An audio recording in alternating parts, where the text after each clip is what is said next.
Today's video is sponsored by WhoMentors.com Incorporated. Hola familia, my name is Antonio Mendieta, CEO of Comida for Familias Incorporated, and today I'm going to go over one of LeetCode's coding challenges. This one is specifically picked out from Google's interview card, so I hope this proves to be useful for anyone preparing for the next Google interview. Let's get started. Okay, so here we are in the Explore interview card from Google. And here is here's the question, right? So unique email address. Every valid email consists of a local name and a domain name, separated by the @ sign. Besides lowercase letters, the email may contain one or more, a dot, or plus. For example, alice@leetcode.com. Alice is the local name and leetcode.com is the domain name. If you add periods between some characters in the local name, part of the address mail sent there will be forwarded to the same address without dots in the local name. Note that this rule does not apply to domain names. So as you can see, for example, alice.z is the same thing as alice.z, and they would forward to the same email address. If you add a plus to the local name, everything after that will be ignored. This allows certain emails to be filtered. So note that this rule does not apply to domain names. So as you can see, for example, my plus name will actually just be forwarded to my@email.com. So the emails will be given in an array, and we have to look through each array and return the number of different addresses that are actually receiving emails.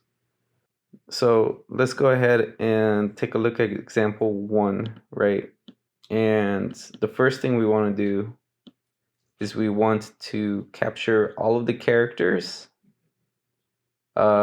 except ignore the dots. And also once we get to the plus, we stop. So that way we ignore everything else that comes after it.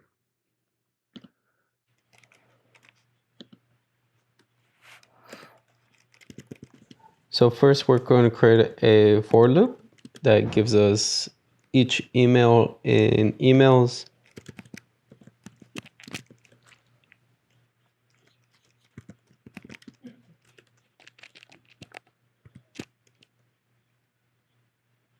And then we're going to create an array called clean email. This is going to store all of the characters that are found in email. And then in order to get each character from email, we're going to create another loop called for character in email.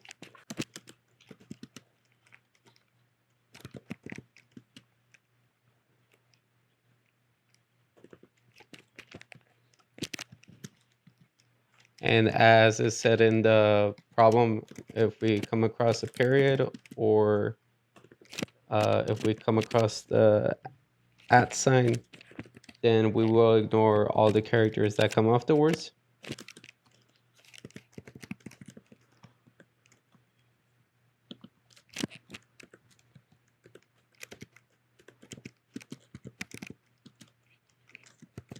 And then here for all other characters that are not a period, we're gonna go ahead and add it to clean email.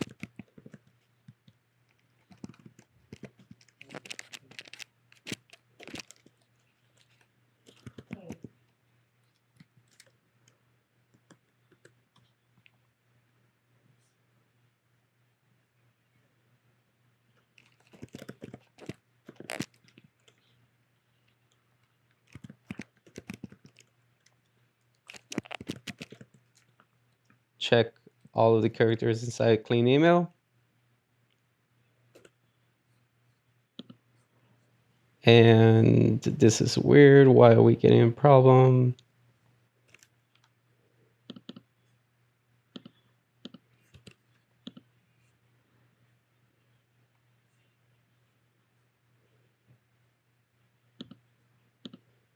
Oh yeah, that's right. Indentation with Python.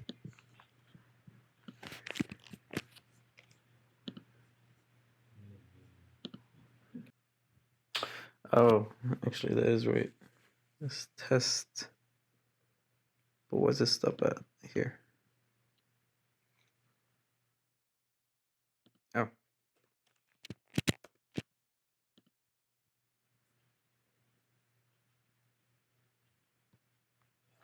Yeah. So here we go. Test email. Yeah, they got that right. All right. So once you can confirm that you have the letters from the local and that it stops from the plus, which as we can see, here's the input that we're getting. And it does stop here at the plus because here we can see test email. Just if we took out the U, you would see just the letters. So then on to the next step, which would be getting the domain.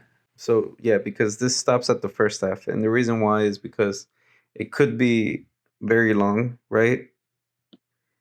And the way how we have it working right now is that it just stops right here where it sees the plus instead of it going through and stopping where it says the at.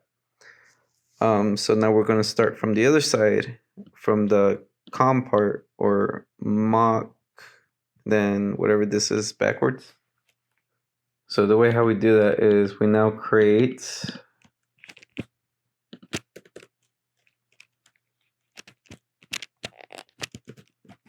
another list. We'll call that domain.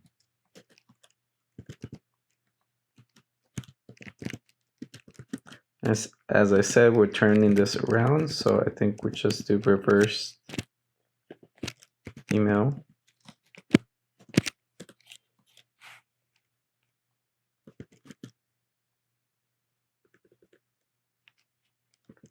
And as long as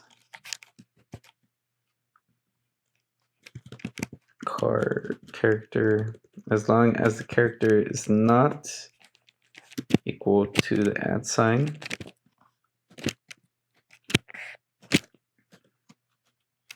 then we can append it to the domain email.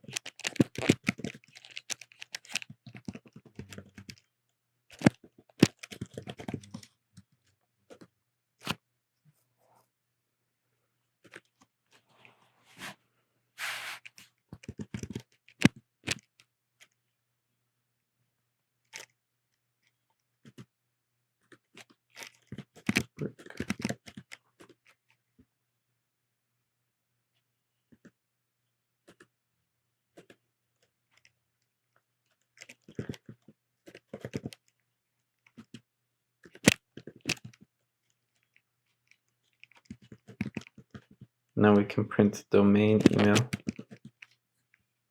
see the result. Yeah, and as you can see, it gives you the same thing. Oh, except for this one, because this one gives you the dot. So the result should be 2.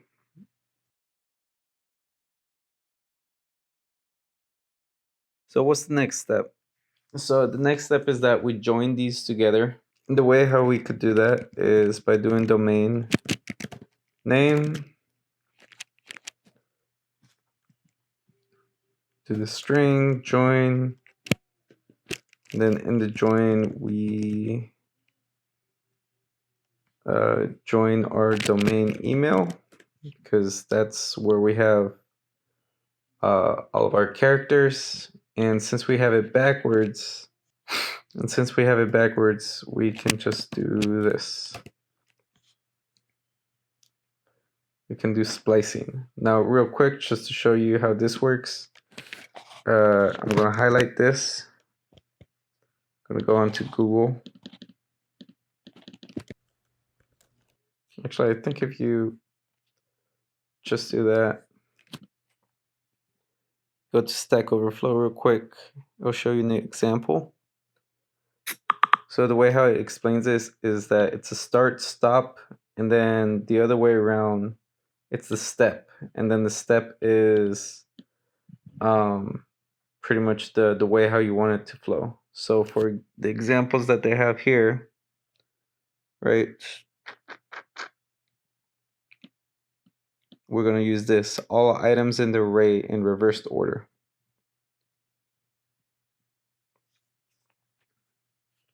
Relation to slice object. Slicing operator is actually used. Yeah. But anyways, as I'm saying, right, this is slicing. This is called slicing. And the way how it's formatted is start, stop, and step. So learning that little trick, all we have to do is put in the reverse order, and it should join everything backwards.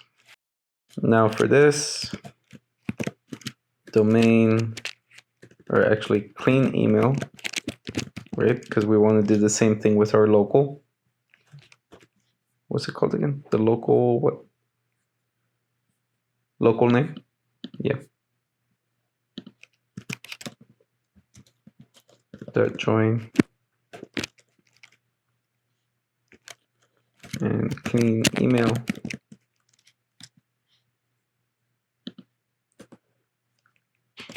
Now when you print it,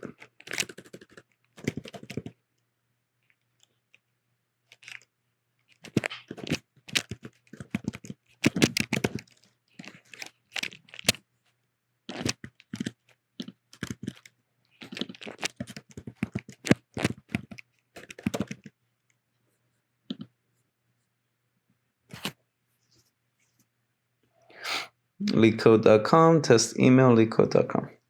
Okay, so everything is put together. Now what we actually have to do is we actually have to put the clean local email and the domain name together. So in order to do that, we actually have to concatenate or just put them together. And the way how we're going to do that is the clean email plus the domain name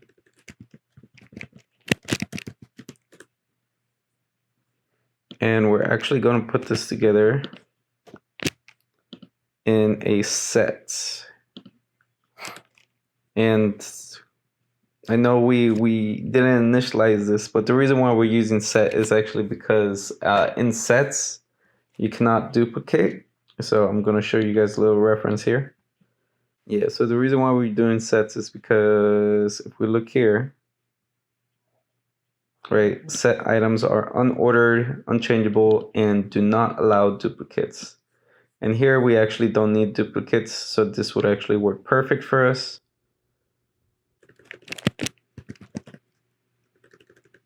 What do we want to call this? We want to call this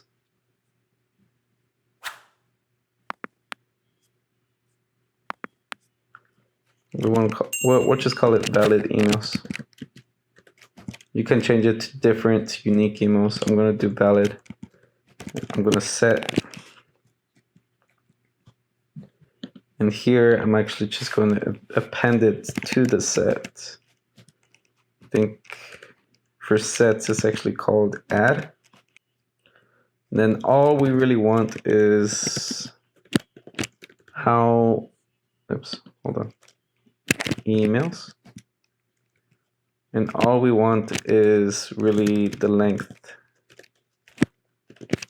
of the set, right? Because we're not asking in specific what are the valid emails, we're just asking like for the numbers. So let's do that. Let's run the code. And there you go. So once again, the way how we did this is first, we iterated through the emails.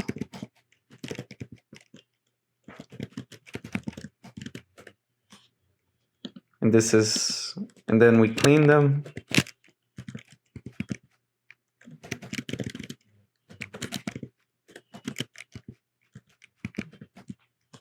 Right? So that's what that did.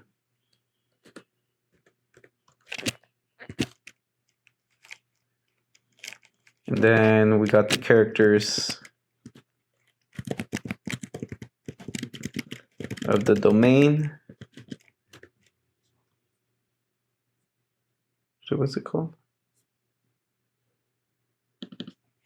Local name. Got characters of the domain name.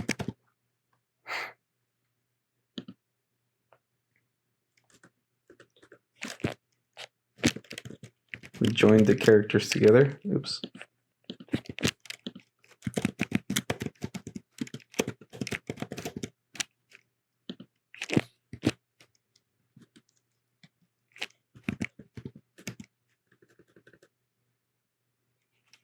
Then we added the emails to the sets.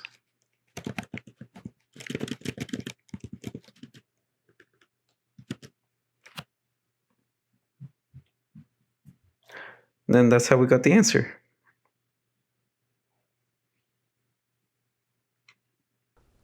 Now, if you're wondering what's the big O notation for this problem, it is n times m, or n squared for short. And the reason why you can tell is because there is a for loop within another for loop. There is a third for loop that starts on line 18, but since that's inside the first for loop, it doesn't really matter. So I hope you guys learned from this. Hopefully I explained it pretty clear. If you guys have any questions, go ahead and leave it in the comments. And thanks for watching.